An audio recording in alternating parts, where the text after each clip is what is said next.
Please, let's invite to the podium the guest speaker for today, Mr. Johnson Oluwasoji. He is a fellow of the Chartered Institute of Personnel Management. He has over 3 decades experience in designing and delivering top quality learning and development courses, as well as taking consultancy services in different parts of the world. He is the managing partner and CEO of Customer Oriented Management Service Limited, a global service model that adapts to local needs and multidisciplinary clients.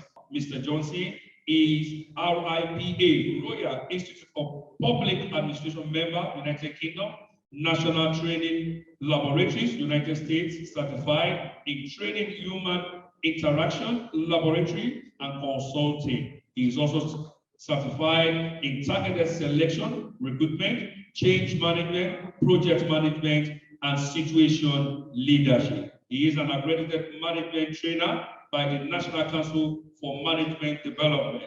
Let's appreciate him as he delivers his message. Thank you very much. Thank you very much.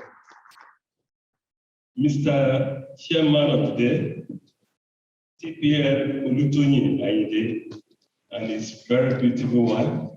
I'm not the first one to say that.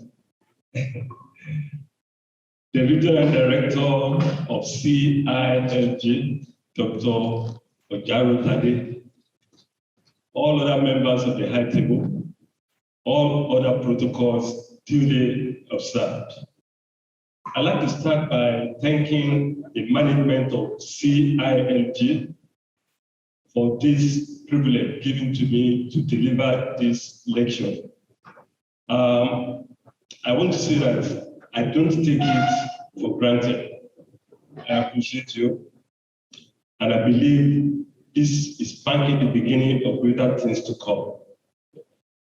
For the next 45 minutes or so, we're going to be talking about relationship between leadership and employees' commitment in an organization. And as a trainer, I will be using the slides. But please, I'll just be talking to the slides. If you have questions, just jot it down. We'll have opportunity to answer them, even as we move on.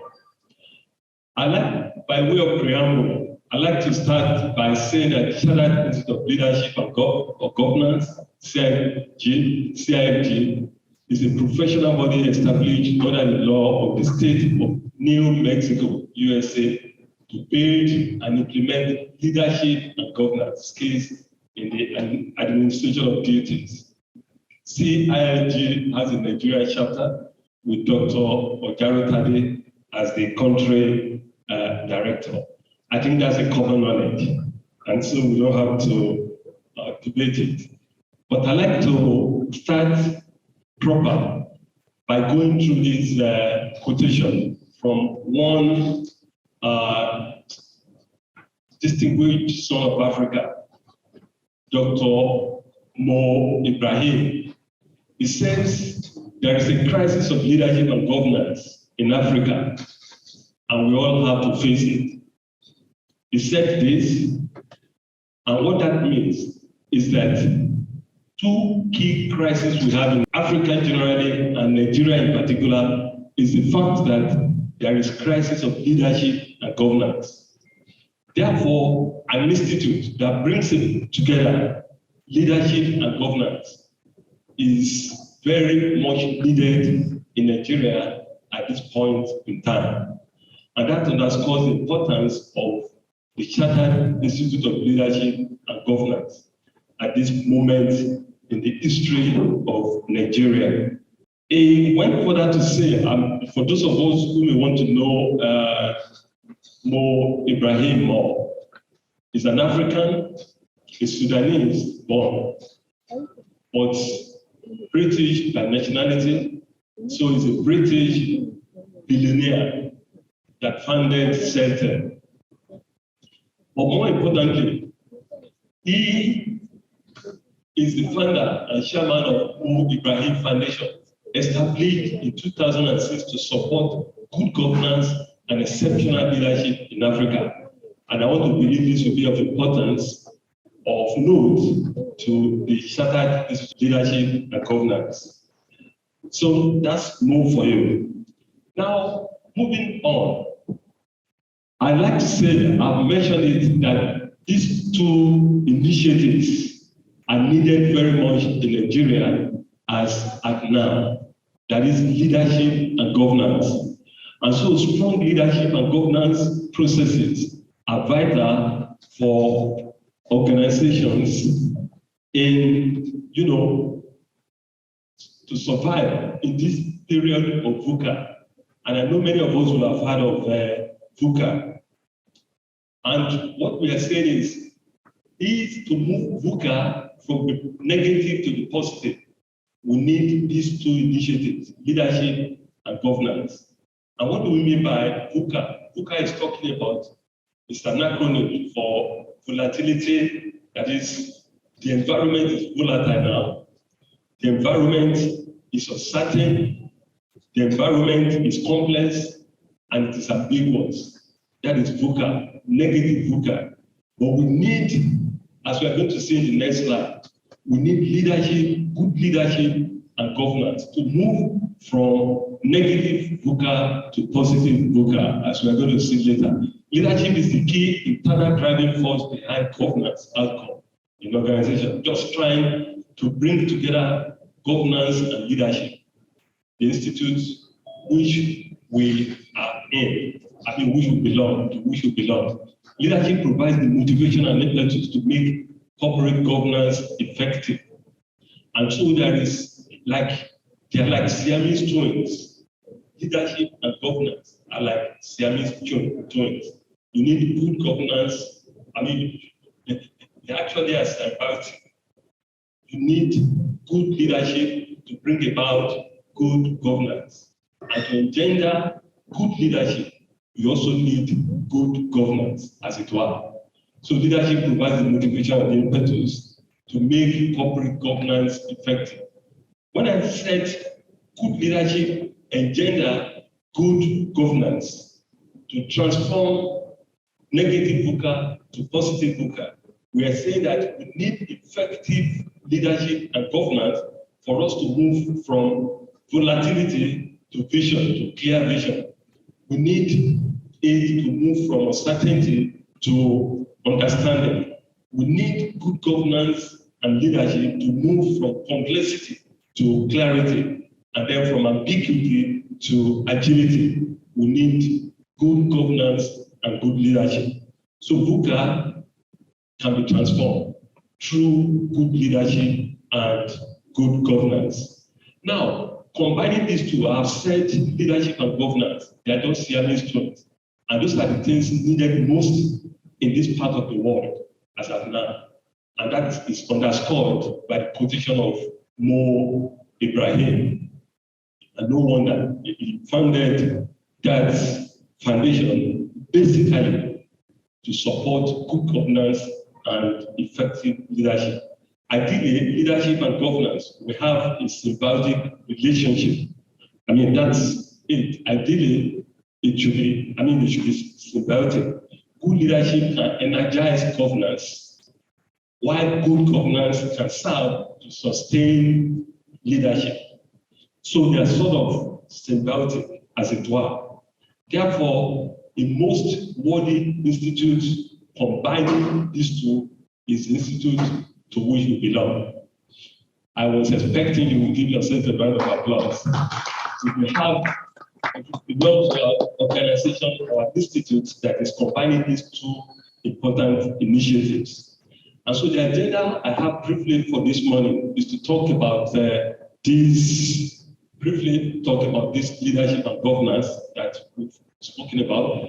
We're going to talk a little bit about governance, talk about leadership, then talk about commitment, and then zero in on the relationship between leadership and commitment, which is the real meat of this presentation. So that's what we are going to do. And in moving forward, UNDP 1997, coincidentally, I was with the UNDP from 1992 to 2002. I worked with the United Nations Development Program. They defined governance as the exercise of economic, political, administrative authority to manage organizational affairs at all levels. And it comprises, when you are talking of governance, it comprises of, the mechanism, the processes and institutions through which citizens and groups articulate their interests, exercise their legal rights, and meet their obligations and mediate their differences. That's what governance is. And governance goes beyond the government, as we know. It goes beyond the government. There are three major players in the governance arena. And the first is the state, and that's the government, creating a formidable political, legal, and economic environment. And then the second element, or the second player, stakeholder in governance is the market. I'm talking about the business environment generally. And what they do is creating opportunities for the people. And the third aspect is the civil society. And what the civil society does, that is the generality of the populace, what they do is mobilizing people, to participate in governance. So governance is a combination of the activities of the state, of the market, and of the civil society. So governance is too important to be left to government alone. So we need these three players for effective governance. And if you look at the next slide, it's talking about the arena of good governance. What makes for good governance? If you want to determine whether governance is positive or not, or whether it is good or not, you need to look at these 8 factors. And these are the 8 factors. What is the participation of people in the governance situation? What is the rule of law? Is there any rule of law in place? What about transparency? And what about accountability, responsiveness, consensus orientation of the people? And then, of course, equity and inclusiveness. And finally, effectiveness and efficiency. These are the factors you consider in judging whether governance is good or bad, whether we have good governance in a particular place or bad. It is left to us to judge what the situation is in Nigeria as of now. We are not here as judges, but these are the factors, the 8 factors we need to consider for you to be able to say whether we have good governance or bad governance, accountability, transparency, rule of law, participation, effectiveness and efficiency, equity and inclusiveness, consensus orientation, and of course, responsiveness. According to the UN, the United Nations, good governance is measured by these 8 factors. There are some imperatives about governance which I want us to go through. The first one is that governance is the process by which authority is conferred on rulers, by which they make the rules, and by which these rules are enforced and modified. Governance is the process of making decisions and the procedures for actualizing or implementing the decisions. That's what governance is all about. I think governance is a way of organizing, amplifying, and constraining power. Good governance is the art of putting wise thoughts into prudent action in a way that advances the well-being of those governed. That's what good governance is all about. Okay, so basically, in a nutshell, what governance is that it is a process of making decisions and the procedures for achieving or implementing or executing the decisions. That's what governance is all about. Now, still talking about governance. Governance never depends upon law, but upon the personal quality of those who govern, that is leadership.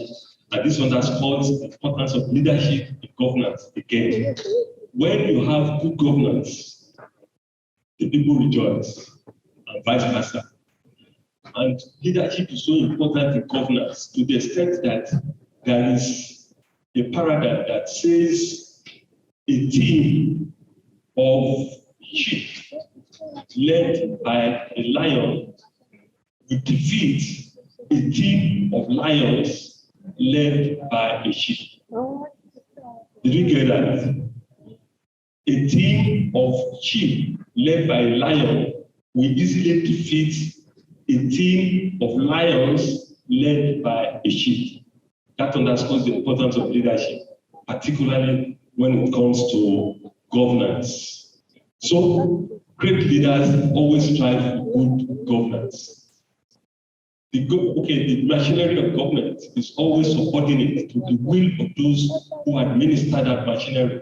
The most important element of governance, therefore, is the method of choosing the leader. Okay? And we understand what that means, especially in Nigeria. Leadership is the ability to develop a vision. Leadership is the ability to develop a vision that motivates others to move with a passion towards a common goal. Leadership is innate and yet learned. It is inherent and yet must be developed. I want to also say that leadership is the ability to develop a vision that motivates others to move with passion towards a common goal. I've mentioned that leadership is innate and yet learned. It is inherent and yet developed. And we know what that means. Every person born under heaven comes with the seed of leadership in him or her, but it is left for the individuals to develop it. So as it were, everyone is a leader, or anyone can be a leader, but everyone is a learner for you. And those ones that are able to learn appropriately, they will lead appropriately. Leadership is the capacity to influence others through inspiration. I tried as much as possible to highlight some words. Through inspiration, motivated by a passion, generated by a vision, produced by a connection, and ignited by a purpose. That's the definition of leadership according to Miles Monroe. I repeat that again because it's important and we need to internalize it. That leadership is the capacity to influence others. Leadership is all about influence. Influence others through inspiration. So you need to inspire people motivated by a passion, and you need to show passion yourself, generated by a vision, produced by a connection, and then ignited by a purpose. That's what leadership is all about. So leadership is the ability to influence others with or without authority. When you are able to influence others with or without authority, then you are a leader. All successful endeavors are the result of human efforts. Thus, the ability to influence others is a derivation of interpersonal communication, conflict management, and problem solving. And these are the things we come across every day. Of course, when you want to define what management is all about, management is the transformation of input to output. And the black box between input and output is what management is all about. That's where you plan, you organize, you direct, you control. And then there are some ongoing functions like problem solving, decision making, and communication. And these are the human efforts. The ability to influence others is the derivation of these human efforts, as it were. So leadership effectiveness, therefore, or interpersonal effectiveness is the capacity of an individual to influence others. Leadership is a direct function of three elements. And the three elements are awareness, ability, and of course, commitment. And we'll just talk briefly about this. First, starting from awareness. Awareness, this is a state of consciousness. Awareness is a state of consciousness. It is the ability to recognize yourself, others, events, and situations in real time. It is the ability to assess the impact of actions on situations and others, and be critically self-reflective. It is a development process that is a function of experience, communication, self-discovery, and feedback. You need all these for you to be self-aware, because there are some things it takes you to know me. And if you are going to be a good leader, you are a reflection. It takes others. Others are your mirror, as it were. Then the second element of true leadership, is ability. Ability to understand technical issues is the basis of our career. And ability to lead is a function of influence. That is, ability to communicate, ability to resolve conflict, and ability to solve problems and make decisions. Then, briefly, let's talk about that's ability, that's ability. And then commitment for leaders. One thing that leads to maturity for a leader is the recognition that one's decision make a difference both positively and negatively in the lives of others, and that any attempt to solve a problem might have a negative impact on some while helping others. So you need to be aware of this. And for leaders, for you to be an effective leader, in no-win scenarios, you must still make a hard decision. And this underscores the commitment of a leader. And leadership commitment and employee commitment go hand in hand. And what, as we are going to see, when we're talking of commitment, we talk about, compliance as well. Because compliance leads to commitment.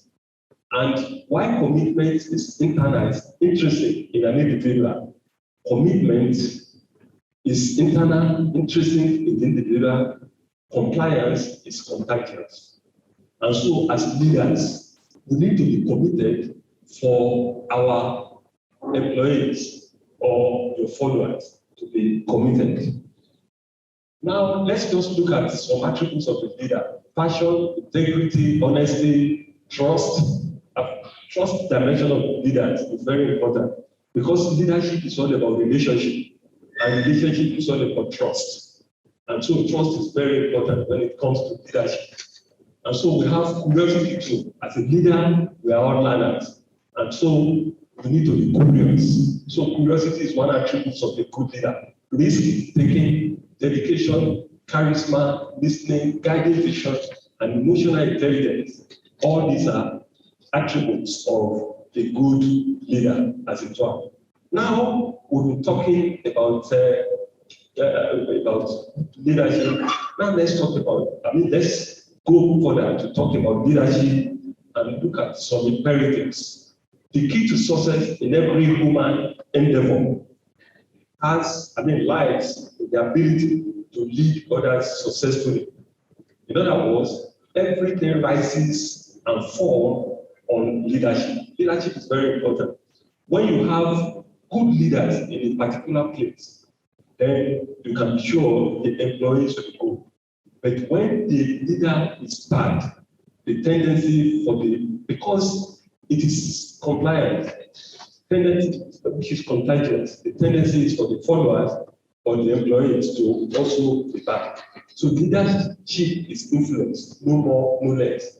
Leadership is therefore the ability to obtain leaders. And the growth and development of people is the highest calling of leadership. So leadership is not an exclusive club for their lives. Everybody has a seed of leadership in him. And that's why we want to say that no matter who you are, you have the nature and capacity for leadership. Trapped within every follower is a hidden leader. Trapped within every follower is a hidden leader. Anyone can be a leader. Everyone is a learner. Everyone is a learner. But anyone can be a leader. Even though everyone is born with the seed of leadership, leadership is a choice. You choose to be a leader if you intentionally cultivate the act of leadership. And thank God for this kind of an institute that specializes in the development of the art of leadership in people, building the skills of leadership in people. I will want to reiterate again this saying by Miles Monroe. It says, an army of sheep led by a lion will always defeat an army of lions led by a sheep. Everything rises and falls on leadership. This will tell us how important leadership is. And for those of us that are old enough, you know the importance of leadership. When you have good leaders, everything goes smoothly. And when you have bad leaders, you can't sleep tight things. So leadership is very important, particularly in governance. And this leads to commitment. So leadership, the trust dimension of leadership. Let's talk about trust dimension of leadership. For you to be trusted as a leader, we have said leadership is all about relationships, and relationship is about trust. If you trust, then you can be led appropriately. And as a leader, when you are trusted, then you have your followers following you without having to coerce them or force them. And so, caring how leaders deepen relationship, clarity, consistency, commitment, competence, connection, and character. I call these the 7 C's of trust dimension of leadership. 7 C's of trust dimension of leadership. And so the essence of good leadership and governance is trust. I'd like us to note that the essence of good leadership and governance is trust. So we move on. Leading leadership activities. Successful leaders engage in activities which fall into 3 categories: setting directions, aligning the team, and motivating and inspiring the team members. And you need to be able to do this appropriately for you as a leader to be able to influence the commitment of your followers, of your employees. So 3 major activities that you need to do as a leader: setting directions, aligning the team to follow the direction, and then motivating and inspiring the team to achieve what you set for them. I believe that is clear enough. Now, leadership skills and competence can entertain questions, but suffice it for us to note that these are the 3 leadership activities: setting directions, aligning the team towards the direction, and then motivating and inspiring the team to get things done, to put the meaning into all their efforts. Okay? Now, leadership skills and competence. The leader is employed to get the job done to the group of people he has control over. He or she, therefore, has 3 interrelated areas in which to work. A good leader will do what I call the ITT of leadership. ITT of leadership. Every good leader should be able to bring together and develop individuals first, then bring together the individuals to form a variety and move the team to achieve the task. That's the ITT of leadership. And a good leader, only a good leader will be able to do that. And that's what we are called to do. So leadership, attitude, and character. Attitude, the way we see the problem is the problem. Are you positive or negative in your perception as a leader? What you see depends on where you sit as a leader. So you can change your perspective from time to time. And it is good for us as leaders to listen to different perspectives before we make decisions, as it were. Then be positive and linear. The only limit that you and I have is the one we have set for ourselves. That's the only limit we have. Please, I'm a little bit rushing, as it were, but if you have any questions, just jot down and be able to clarify. And I want to believe that we will have these slides, even as we go on. So, leadership empowerment. A good leader empowers his or her followers by doing this, by providing them with ideas. And I use these acronyms for idea. I is instruction. A good leader should be able to provide instructions. The D there is demonstrate In other words, do walk the talk, as it were, demonstrate to the people. Do not forget, compliance is contagious. And so people follow what you do as leaders. So demonstrate. Then ease experience. Let followers participate and apply. Let them practice that experience. Let them gain experience. And you need to develop them and develop their commitment, as it were, gender their commitment when you do that. And then the last A of idea is assessment. Assess groups of followers and give them direction to follow in order to get them to the best higher level. So, as a good leader, you must be able to provide ideas, as it were. Leadership is a potent combination of character and strategy. But if you must deal without one, deal without strategy. That's saying that character is very important for you as a leader. If you must deal without one, then deal without strategy. But you must have character. That's what it means. Even though strategy is important, but more important than strategy is your character. Okay? So leadership is a potent combination of character and strategy. But if you must deal without one, deal without strategy. Okay? So leadership is all about vision 35%. This is very controversial. Okay? Energizing 33%, communicating 19%, charisma 8%, and competence 5%. They will believe this, but that's actually what it is. That's what leadership is all about. So the major important thing in leadership is you must have vision. It is when you have vision that your followers, your employees will follow you appropriately to where you are going. And vision is foresight based on insight with the benefit of hindsight.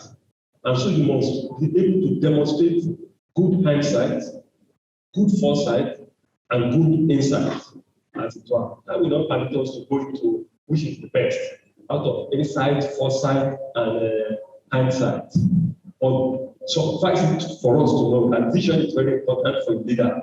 Energizing also important, communicating important, charisma important, competence important, but in that percentage. Okay? So these are the 7 secrets to new age leadership skill.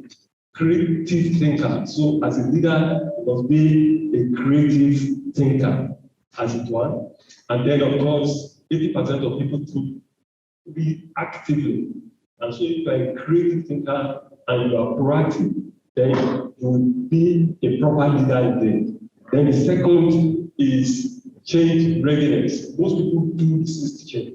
As a leader, you must be ready to change because change is the most constant thing in business. As a matter of fact, it's the only business. And so we should be able to, we should be change ready.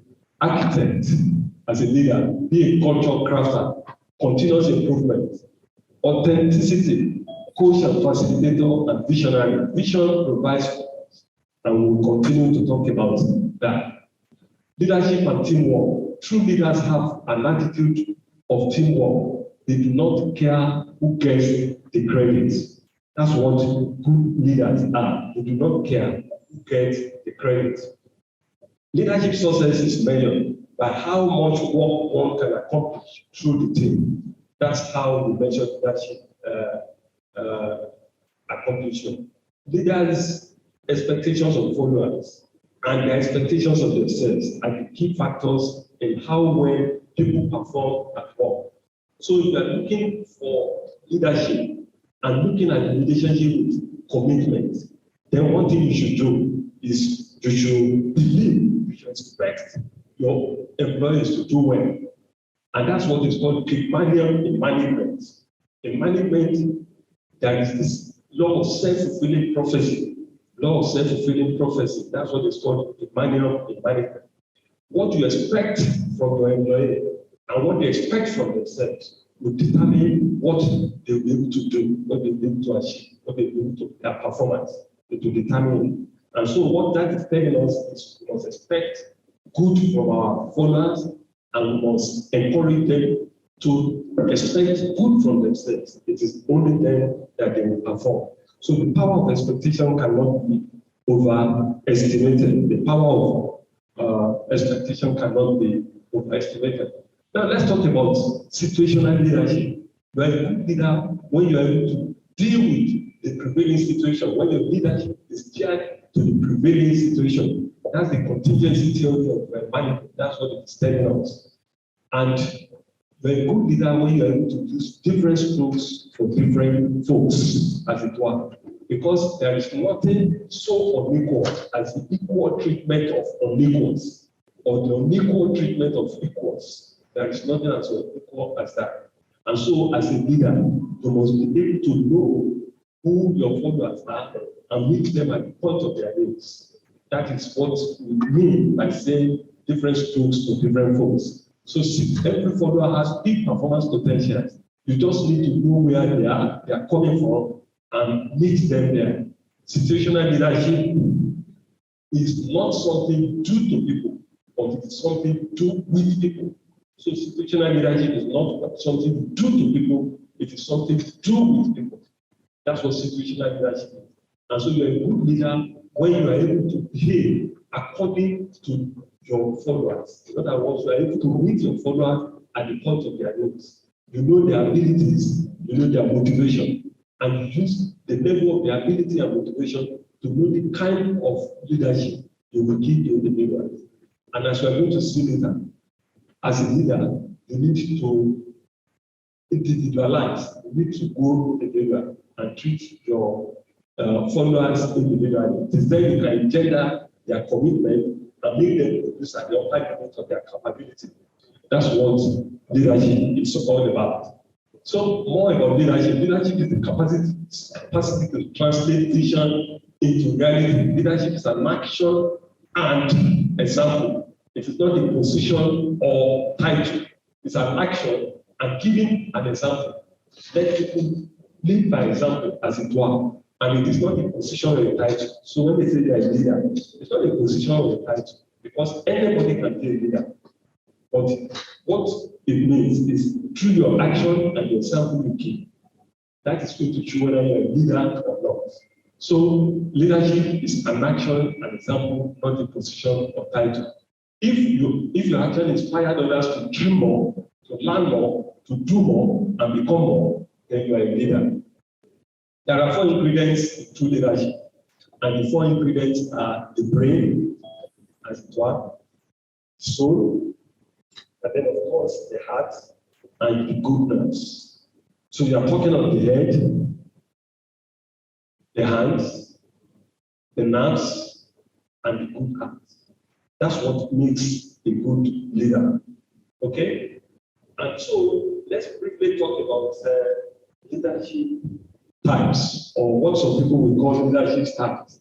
And I want to come up with 3 of them. Of course, there are various theories of leadership styles, leadership types. So people will identify about 8.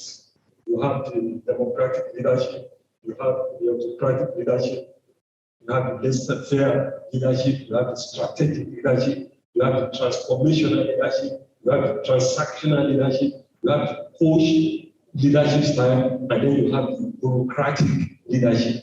All these are leadership styles, but I want us to concentrate on 3 of them and zero in on one that has to do or bear strong relevance to commitment.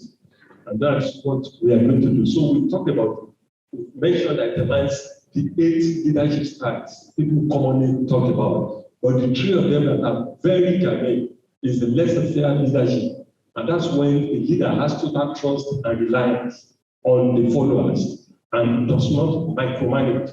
They leave their followers to do whatever they like, as it were. Then the second one is transactional leadership, and that's the use of reward and punishment to motivate followers. That's transactional leadership. And the third is the transformational leadership, and this is the work with team beyond their immediate self-interest. When you work as a leader, when you work with your team beyond immediate self-interest, then what you are doing is you are a transformational leader. And that's what we're going to zero in on, transformational leader. Because when we are talking, as we're going to see later, it is a transformation leader that actually bears positively or, positively on employees' commitments. And that's what we want to talk about. So what we mean by transformational leader? The transformational leader are charismatic leaders. They give each employee personal attention and treat them individually. They intellectually stimulate their followers. They gain respect and trust from followers. They engage in performance beyond expectation. That's what a transformational leader is. And it is the transformational leader that we are actually going to be talking about. Transformational leader that I want us to zoom in, because this is the one that has the greatest potential to influence or to affect positively employees' commitment. Okay? So this transformational leader, there are 4 elements or components of transformational leaders or leadership. And the 4 components are idealized influence. That's the first one. And these are leaders that offer strong, appropriate role modeling to their followers or to their employees, as it were. They offer strong, appropriate role model. And so, keywords with regards to the idealized influence, transformational leader. As a transformation leader, you have to combine the 4. Or each of them is potent in its own right. But by the time you now combine the 4 as a transformational leader, then definitely you will be able to move people to commitment and to productivity and good performance. And so the first is idealized influence. I call them the 4 I's. We've talked about the 7 C's of the first dimension. We're talking of the 4 I's of transformational leadership now. And the first one is idealized influence.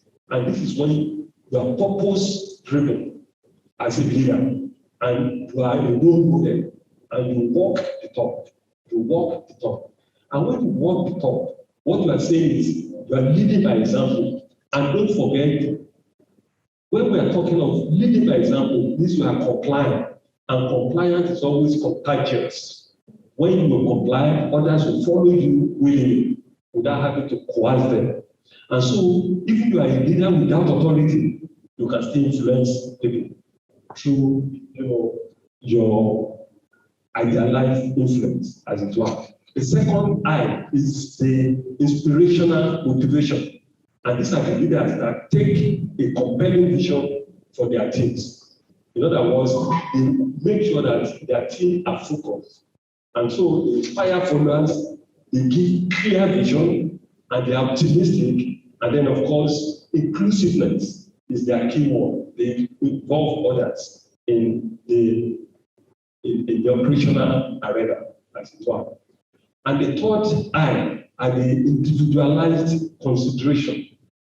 Okay, leaders that consider things individually. They take an interest in each team member. They know the team members by name. They know them by their birthdays and so on and so forth. They know the weaknesses and the strengths of their followers, and they are able to meet with them individually, meet them at the point of their needs. That is the individualized consideration, leadership with individualized consideration. And these people move people. They move their followers towards performing at the upper limit of their capability through commitments, as it were. And then the last of the I's is intellectual stimulation. These are the leaders that are able to provide intellectual stimulation for their followers. And they innovate, their creativity challenge, they challenge the followers, and then they are goal-oriented, as it were. I mean, these are the 4 I's, as it were. They are the 4 elements of transformational leadership. And transformational leadership is the ones that normally move people, commit them to achieving, to performance, to superior performance, as it were. That's commitment. And so the next thing we want to talk about is employee commitment. Before we now join the relationship, before we now look at the relationship between employee commitment and leadership. So commitment is the loyalty, dedication, and support of workforce towards the goal of an organization. That's what commitment is all about. So employee commitment is the extent to which employees identify with the organizational work ethics, cooperate with its goals and objectives, and contributes to the corporate performance. That's what employee commitment is. And it is also the degree to which employees are committed to their works, to the job employers, and can be verified.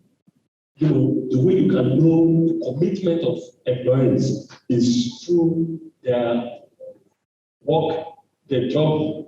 Employers can be verified from their feelings, from their attitudes, from their behaviors and actions while at work.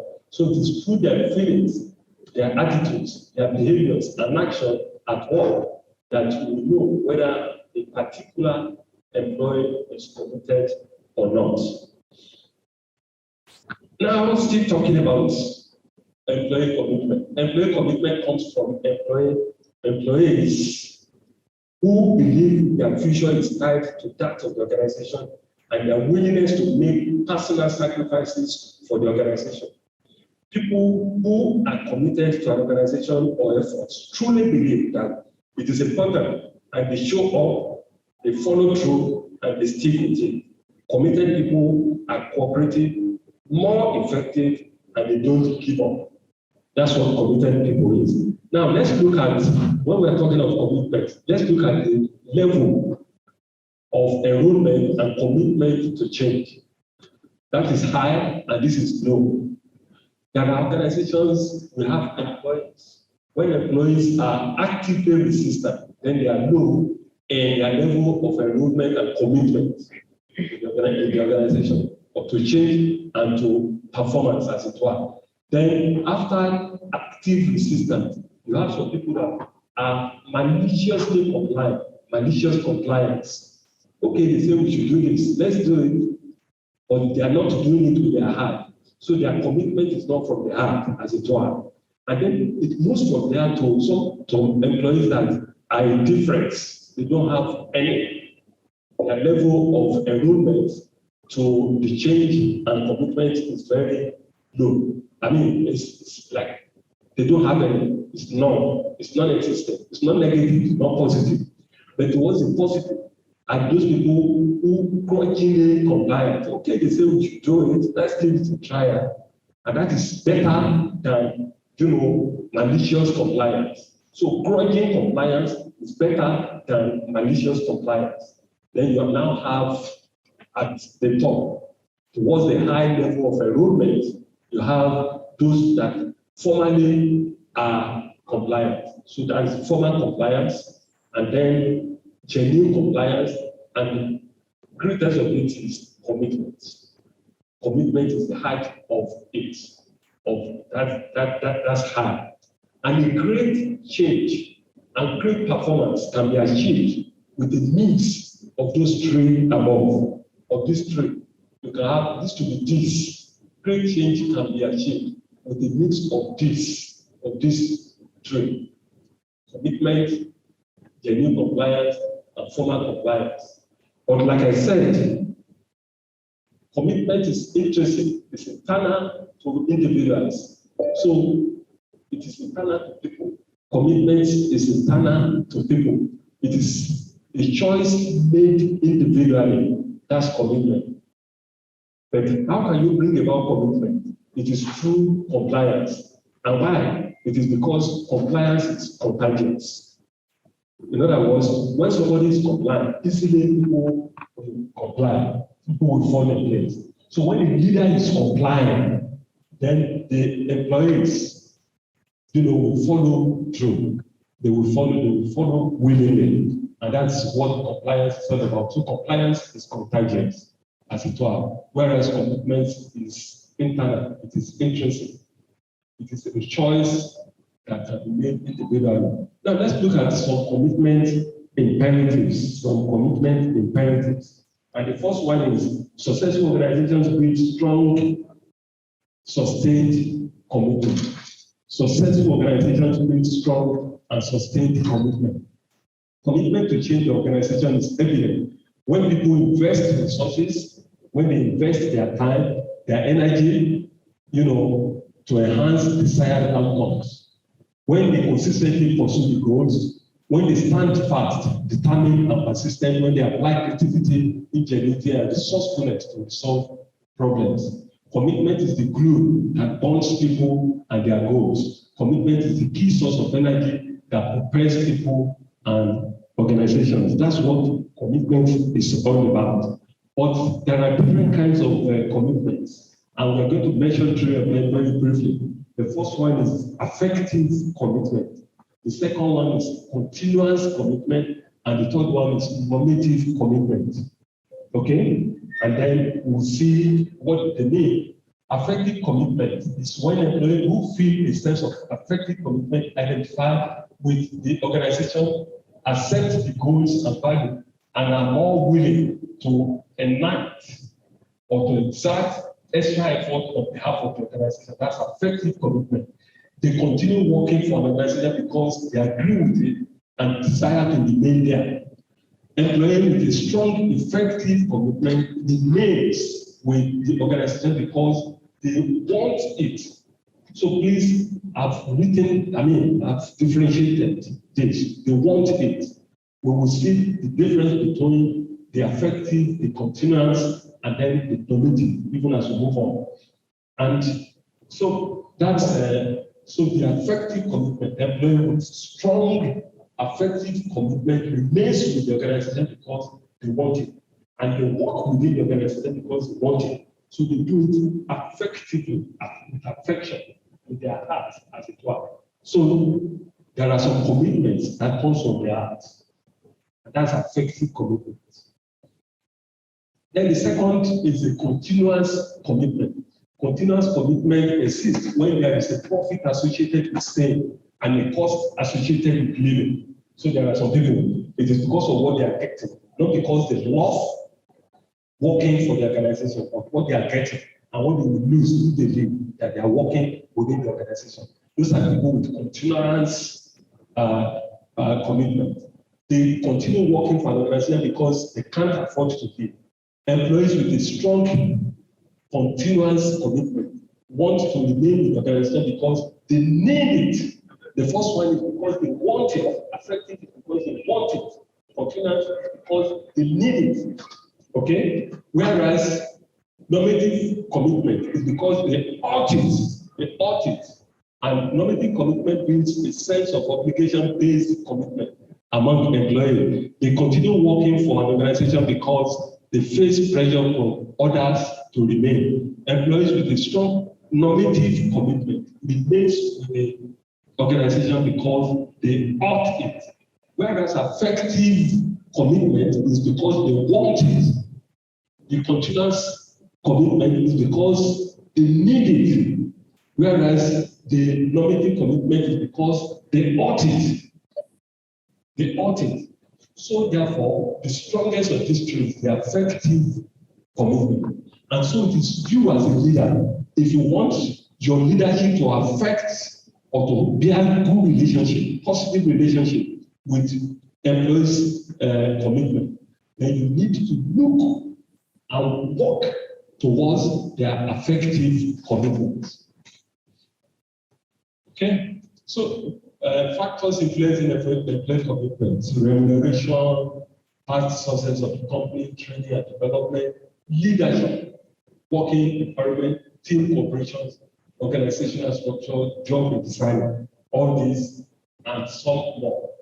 Now let's talk zeroing on the relationship now. Leadership and employees commitment. Empirical evidence from studies reveal that there are significant positive effects of leadership on employee commitment. Okay? But which of them we will see even as we move on. It suffices for us to note that there is a positive correlation between leadership and employee commitment. Because leadership, everything rises and falls on leadership as it were.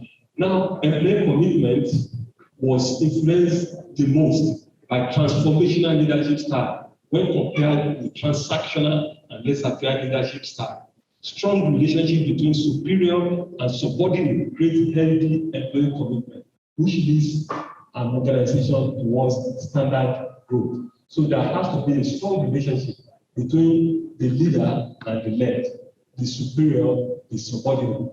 I like to use the senior associate and the junior associate rather than superior and subordinate. Relationship. There is a positive relationship between transformational leadership and performance. You need to operate as a transformational leader to improve the performance of employees. Researchers cannot find a positive, some researchers or many researchers cannot find a positive connection between transactional leadership and organizational commitment. Transactional leadership is leadership that is based only on reward and punishment, as we said before. And we say it is not all leadership style, transactional leadership style, bring about organizational or employee commitment, as it were. So relationship, a high quality exchange between leader and employee lead to a high organizational commitment and vice versa. The leader gives responsibility to and involved in decision making. There is a positive connection between effective commitment and transactional leadership. And so this is key. If we are going to take something away from here, let's take that we need for us to develop transformational leaders, and go on for the effective commitment of our employees. Transformational leaders enhance followers' level of efficacy, confidence, meaning, and self-determination. They give followers new insight to get things done. That's what transformational leader does. Transformational leaders influence followers' organizational commitment by encouraging followers to think critically, by using the right approaches, involving followers in decision-making processes, inspiration, inspiring loyalty, while recognizing and appreciating the different needs of each follower to develop his or her potentials. Transformational leaders try to have close ties to every employee so that he or she knows what is in the employee's mind. And that's the individualized relationship we talked about. So close leaders, that is, leaders that are close to their employees, have a very positive effect on organizational issues, commitment, and performance. Motivation comes from within, but the work environment can enhance or diminish motivation. Now there was this study, we're getting towards the end now. There was this study that was carried out by the Lagos State Civil Service Commission in year 2019. Okay? And the survey data were collected from the employees, and the statistical package for social sciences called the SPSS version 22.0 was used for the statistical analysis. The result showed that there is a significant medium positive relationship between transformational leadership style and employee commitment, whereas transactional leadership style shows an insignificant small negative relationship with employee commitment. In addition, laissez-faire leadership style has an insignificant small positive relationship with employee commitment. And the study recommended, the Lagos State Civil Service Commission study recommended that employees' commitment is more likely to be achieved when the appropriate leadership style is adopted and specific demographic variables like gender, age, marital status, academic qualifications, and employee status are taken into account regarding the role they play in the relationship between leadership and employee commitment of the Civil Service Commission. Some final notes. People are often yearning for meaning in their lives. When you ask people to commit to an effort, cause, or organization, you are offering them something of high value. Because people are yearning for meaning. If you just neglect some people, if you don't give them challenges, then you are not doing them any good. But by the time you give people responsibilities, you are motivating them to work towards the upper limits of their capability. You are encouraging them. So, as a leader, involve your employees, and it is then that they will know that there is meaning, you have meaning. And don't forget the manual management that we talked about. It is then that it can come to play. Law of self-fulfilling prophecy. Your expectations will always be met, as it were. Valuable work comes from people who know how valuable they are. And when they commit to bringing their best work, it's because they can see how much the organization and their leaders will value their work. Committed teams have leaders who highly regard each employee intrinsic work. And this underscores the importance of leadership. Therefore, treat employees consistently, provide praise and feedback, be transparent about upcoming changes, share information that will directly impact the employee with them. In other words, transparency. Advocate for your team, encourage employee development, set clear goals and objectives, help employees fit in well in the workplace, and instill positive energy among the workforce. I want to conclude by asking us as leaders to be transformational leaders and gone or aim focus on the effective commitment, effective domain of your employees. And then leadership will positively engender employees' commitment to a high level. Please let's appreciate the guest speaker once again. Are there questions? Just signify if you have questions. 1, 2, 3. Thank you. 3 of us. So I'll start with you, ma'am. Please step up immediately. First question. Thank you, sir. That was a nice presentation. I was just shaking my head and putting my notes together.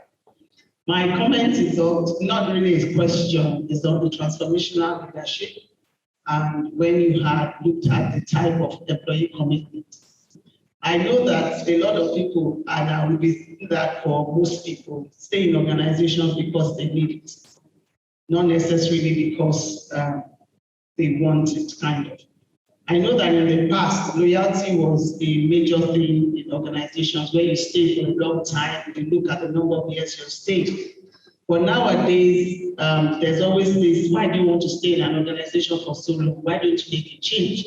And then you now cross over to you ought to stay. People will tell you, continue staying. They are not chasing you. Why are you still there? So I just want to ask that at what point do we want to be in a situation of you want it? Not necessarily because you need it or you want to be staying there. Thank you very much. Thank you very much, ma'am. Before I take the next question, I will just take all the 3 questions so that you can answer it at the same time. The second question, please. I want to appreciate the speaker. Really warm my heart to it. You were talking about VUCA. You said we can move from negative VUCA to positive VUCA. And you go on to say that moving from uncertainty to understanding. Please, I want more clarification of that. Thank you. Thank you very much, sir. The third question. Thank you very much, sir, for the very insightful lecture. In your lecture, you made mention that Mo Ibrahim said Africa in general is experiencing leadership and governance crisis. He also made mention of contingency and situational leadership. There is also that between character and strategy, character is more desirable. Nigeria, no doubt, is facing socio-political and economic negative VUCA in socio-political and economic environment. So between having a strong leader and having a strong institution, which is most desirable in moving Nigeria from a negative to a positive focus, and why? Now, let's start from the last one. Let's look at character and strategy. We know what character is. We know what strategy is. We know what, integrity is. If you have integrity, nothing else matters. If you lack integrity, nothing else matters. And so integrity is very important for you as a leader. It is when you have integrity that others will follow you willingly. That's the point we are making. We are saying that even though strategy is important, character is even more important. So it is the combination of the two that will move you from negative VUCA to positive VUCA, as it were. Then situational leadership and contingency theories and contingency is the same thing. So situational leadership is one of the contingency theories of leadership. That's the answer to that. Then strong leaders and then strong institutions. It is almost impossible for you to have weak institutions when you have strong leaders, and vice versa. So it is strong leaders that will engender strong institutions. I stand to be corrected, and unless I can be given an example of a place where we have a strong leader, but we have weak institution. It is even when you have a weak institution, when you have a strong leader, it will turn it around and get positive results. That's that. Then uncertainty to understanding. It is only when you have a transformational leader who will individually meet you at the point of view, who will individually meet the employees, meet them at the point of their needs, and know their abilities and their weaknesses and their motivations, and be able to meet it and bring total transparency to the governance that you can have understanding. So what therefore we are saying is you need good leaders as well as good governance for you to be able to move on certainty. There are some, I don't want to mention Nigeria, but there are some countries that they wake up, they are uncertain how many people will be killed in the day. They are uncertain of many things, but it is good leadership that will be able to transform this to everybody understand what is going on, and then they follow through and they fall in place. So that's movement. So it takes a good leader to transform understanding, uncertainty to understanding.